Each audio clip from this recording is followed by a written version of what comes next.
ಕೇರಳದ ಪೆರಿಯಾರ್ ಹುಲಿ ಅಭಯಾರಣ್ಯದಲ್ಲಿ 18 ಬೆಟ್ಟಗಳಿಂದ ಸುತ್ತುವರೆದಿರುವ ಶಬರಿಮಲೆ ಅಯ್ಯಪ್ಪ ದೇವಸ್ಥಾನಕ್ಕೆ ಎಲ್ಲ ವಯಸ್ಸಿನ ಮಹಿಳೆಯರು ಈಗ ಭೇಟಿ ನೀಡಿ ಪೂಜಿಸಬಹುದು, ಪ್ರಾರ್ಥನೆ ಸಲ್ಲಿಸಬಹುದು.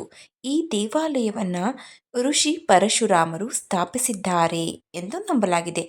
ಈ ಒಂದು ಪವಿತ್ರವಾದ ಶಬರಿಮಲೆಯಲ್ಲಿ ಅಯ್ಯಪ್ಪ ಸ್ವಾಮಿ ನೈಷ್ಠಿಕ ಬ್ರಹ್ಮಚಾರಿ ಅಂದರೆ ಶಾಶ್ವತವಾಗಿ ಬ್ರಹ್ಮಚಾರಿಯಾಗಿ ವಾಸ ಮಾಡ್ತಾ ಇದ್ದಾನೆ.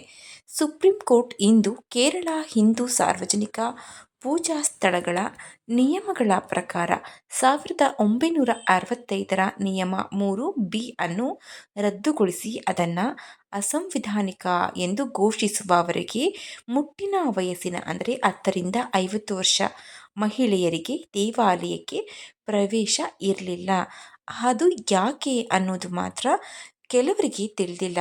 ಶಬರಿಮಲೆ ದೇವಸ್ಥಾನಕ್ಕೆ ಮುಟ್ಟಿನ ಮಹಿಳೆಯರಿಗೆ ಪ್ರವೇಶ ಏತಕ್ಕಾಗಿ ನಿಷೇಧಿಸಲಾಗಿತ್ತು ಎಂಬುದರ ಕುರಿತು ಹಲವಾರು ರೀತಿಯ ಪುರಾಣಗಳ ಕಥೆಗಳ ಮೂಲಕ ನಾವು ವಿಷಯವನ್ನು ತಿಳಿದುಕೊಳ್ಳಬಹುದು.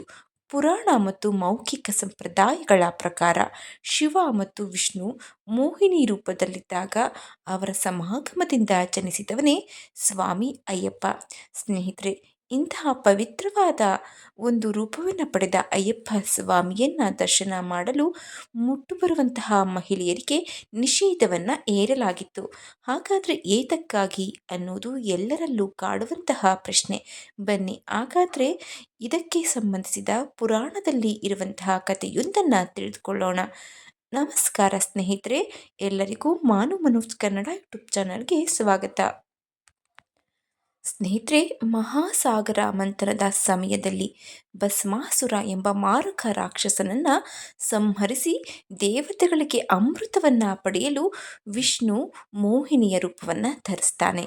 ಮಹಿಷಾಸುರನ ಸಂಹಾರಕ್ಕಾಗಿ ಪ್ರತಿಕಾರವನ್ನು ತೀರಿಸಿಕೊಳ್ಳಲು ಅವನ ತಂಗಿ ಮಹಿಷಿ ಬ್ರಹ್ಮದೇವರನ್ನ ಕುರಿತು ಘೋರವಾದ ತಪಸ್ಸನ್ನು ಮಾಡ್ತಾಳೆ. ಅವಳ ತಪಸ್ಸಿಗೆ ಮೆಚ್ಚಿದ ಬ್ರಹ್ಮದೇವ ಪ್ರತ್ಯಕ್ಷನಾಗಿ ಏನು ಬರಬೇಕು ಎಂದು ಕೇಳಿದಾಗ ಮಹಾವಿಷ್ಣು ಮತ್ತು ಮಹಾದೇವನ ಸಮಾಗಮದಿಂದ ಜನಿಸಿದ ಮಗುವಿನಿಂದ ನನ್ನ ಸಾವಾಗಬೇಕು ಎಂಬ ವರವನ್ನು ಕೇಳ್ತಾಳೆ. ಇಬ್ಬರು ಗಂಡಸರಿಂದ ಮಗುವಾಗುವುದು ಅಸಾಧ್ಯ ಎನ್ನುವುದು ಅವಳ ಯೋಚನೆ. ಆದರೆ ವಿಧಿಯ ಬರಹವೇ ಬೇರೆಯಾಗಿರುತ್ತೆ. ಮಹಾವಿಷ್ಣು ಮೋಹಿನಿಯ ರೂಪವನ್ನು ತಾಳಿ ಮಹಾಶಿವನೊಂದಿಗೆ ಸಮಾಗಮವನ್ನು ಮಾಡಿದಾಗ ಜನಿಸಿದಂತಹ ಮಗುವೇ ಅಯ್ಯಪ್ಪ ಸ್ವಾಮಿ. ಅಯ್ಯಪ್ಪ ಸ್ವಾಮಿ ಇನ್ನು ಅಪ್ರಾಪ್ತ ವಯಸ್ಕನಾಗಿದ್ದಾಗ ಒಬ್ಬ ರಾಕ್ಷಸಿ ದಕ್ಷಿಣದ ಕೆಳಭಾಗದಲ್ಲಿ ವಿನಾಶವನ್ನು ಸೃಷ್ಟಿಸ್ತಾಳೆ. ಅವಳೇ ಮಹಿಷಿ. ಶಿವ ಮತ್ತು ವಿಷ್ಣುವಿನ ಸಮಾಗಮದಿಂದ ಜನಿಸಿದ ಮಗನಿಂದ ಮಾತ್ರ ಅವಳನ್ನು ಸೋಲಿಸಲು ಸಾಧ್ಯ ಎಂದು ಅವಳು ಬ್ರಹ್ಮನಿಂದ ವರ ಪಡೆದಿರ್ತಾಳೆ. ಅದರಂತೆ ಅಯ್ಯಪ್ಪ ಸ್ವಾಮಿ ಅವಳನ್ನು ಯುದ್ಧದಲ್ಲಿ ಸೋಲಿಸ್ತಾನೆ.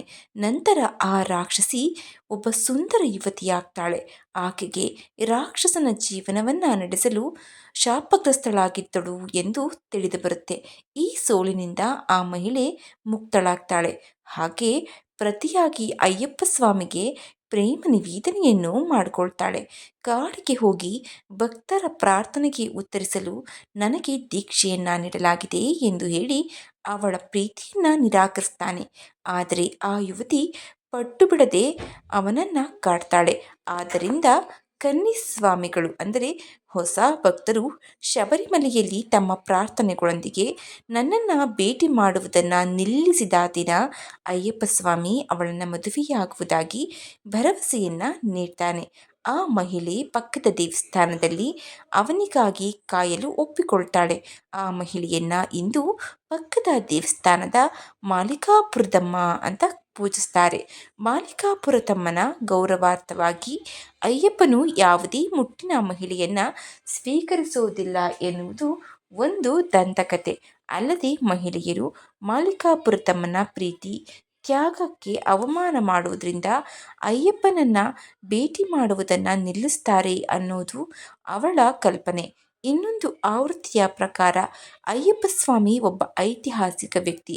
ಅವರು ಕೇರಳದ ಪಟ್ಟಣಂತಿಟ್ಟ ಜಿಲ್ಲೆಯಲ್ಲಿರುವ ಸಣ್ಣ ರಾಜ್ಯವಾದ ಪಂತಲಂನ ರಾಜಮನೆತನದಲ್ಲಿ ಜನಿಸಿದವರು.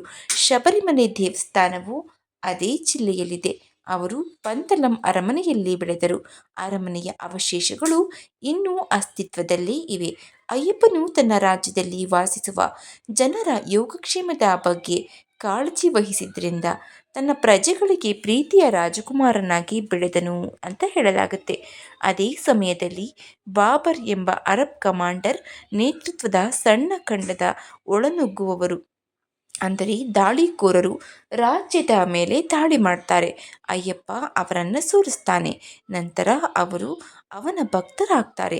ಶಬರಿಮಲೆಯಲ್ಲಿ ಅಯ್ಯಪ್ಪ ಸ್ವಾಮಿ ವಾಸಿಸುವಂತೆ ಶಬರಿಮಲೆ ದೇವಸ್ಥಾನಕ್ಕೆ 40 ಕಿಲೋಮೀಟರ್ ಪಾದಯಾತ್ರೆಯಲ್ಲಿರುವ ಎರುಮೇಲಿಯಲ್ಲಿರುವ ದೇವಾಲಯದಲ್ಲಿ ಬಾಬರ್ ಆತ್ಮ ವಾಸಿಸುತ್ತಿದೆ. ಅಯ್ಯಪ್ಪ ಸ್ವಾಮಿಯನ್ನ ಭೇಟಿ ಮಾಡಲು ಹೋಗುವ ಯಾತ್ರಿಕರನ್ನ ಬಾಬರ್ ರಕ್ಷಿಸುತ್ತಾನೆ ಅಂತ ಹೇಳಲಾಗುತ್ತೆ. ಅಯ್ಯಪ್ಪನ ಐತಿಹಾಸಿಕತೆಯನ್ನು ಪ್ರತಿಪಾದಿಸುವ ಈ ದಂತಕಥೆಗಳ ಪ್ರಕಾರ ಶಬರಿಮಲೆ ದೇವಸ್ಥಾನಕ್ಕೆ ಪ್ರಧಾನ ದೇವರು ತನ್ನ ದೇವಾಲಯಕ್ಕೆ ಹೋಗುವ ಪ್ರತಿಯೊಬ್ಬ ಭಕ್ತನ ಪ್ರಾರ್ಥನೆಗಳಿಗೆ ಉತ್ತರಿಸುವ ಪ್ರತಿಜ್ಞೆ ಮಾಡಿರ್ತಾನೆ. ಅಂದರೆ ಅಯ್ಯಪ್ಪ ಸ್ವಾಮಿ ಕೈಗೊಂಡ ಕಠಿಣ ಕೆಲಸವನ್ನ ಪರಿಗಣಿಸಿ ಅವರು ಮಹಿಳೆಯರ ಸಂಪರ್ಕ ಸೇರಿದಂತೆ ಎಲ್ಲ ಲೌಕಿಕ ಆಸೆಗಳನ್ನು ದೂರವಿಡ್ತಾರೆ. ಮುಟ್ಟಿನ ಮಹಿಳೆಯರು ಶಬರಿಮಲೆ ದೇವಸ್ಥಾನಕ್ಕೆ ಭೇಟಿ ನೀಡುವುದನ್ನು ನಿಷೇಧಿಸಲು ಇದೇ ಕಾರಣ ಎಂದು ಹಲವರು ನಂಬ್ತಾರೆ. ಸ್ನೇಹಿತರೆ, ಹಲವು ರೀತಿಯ ಕಥೆಗಳು, ಹಲವು ರೀತಿಯ ಜನಗಳ ಮಾತಿನ ಮೂಲಕ ತಿಳಿದು ಬಂದಿದೆ. ಇದು ಅಯ್ಯಪ್ಪ ಸ್ವಾಮಿ ದೇವಸ್ಥಾನಕ್ಕೆ ಮಹಿಳೆಯರನ್ನು ನಿರ್ಬಂಧಿಸಲು ಇರಬಹುದಾದ ಕೆಲವೊಂದು ಕಾರಣಗಳು. ಈ ವಿಡಿಯೋ ನಿಮಗೆ ಇಷ್ಟವಾಗಿದ್ದರೆ ದಯವಿಟ್ಟು ಶೇರ್ ಮಾಡಿ, ಲೈಕ್ ಮಾಡಿ. ವಿಡಿಯೋ ಬಗ್ಗೆ ನಿಮ್ಮ ಅನಿಸಿಕೆ ಅಭಿಪ್ರಾಯವನ್ನು ಕಮೆಂಟ್ ಬಾಕ್ಸ್ನಲ್ಲಿ ತಿಳಿಸಿ. ಚಾನಲ್ನ ಸಬ್ಸ್ಕ್ರೈಬ್ ಮಾಡ್ಕೊಂಡೆ ನೋಡ್ತಾ ಇದ್ದರೆ ದಯವಿಟ್ಟು ಸಬ್ಸ್ಕ್ರೈಬ್ ಮಾಡಿಕೊಂಡು ನೋಡಿ. ಪಕ್ಕದಲ್ಲೇ ಇರುವ ಬೆಲ್ ಬಟನನ್ನು ಒತ್ತಿ ಹೊಸ ವಿಡಿಯೋ ನೋಟಿಫಿಕೇಷನ್ಗಳಿಗಾಗಿ. ಮುಂದಿನ ವಿಡಿಯೋದಲ್ಲಿ ಸಿಗೋಣ. ಧನ್ಯವಾದಗಳು.